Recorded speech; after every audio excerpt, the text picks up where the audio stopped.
अशासाठी मागे एक मी लवंगाचा उपाय सांगितलेला होता, तोच थोडासा व्यवस्थित आता अनेकदा सांगते.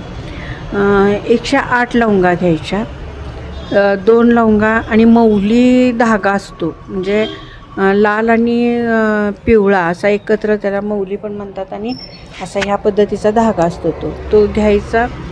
आणि त्या धाग्यामध्ये एक लाल धागा त्यातला काढा, किंवा तो पूर्ण जर बसत असेल तर तसा घ्या.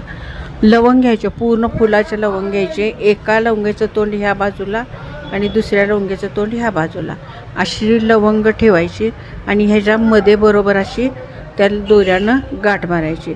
ते झालं की त्याच्यावरती 2 लवंगा, त्याच्यावरती 2 लवंगा, लवंगाचं तोंड एकमेकाच्या विरुद्ध दिशेला पाहिजे.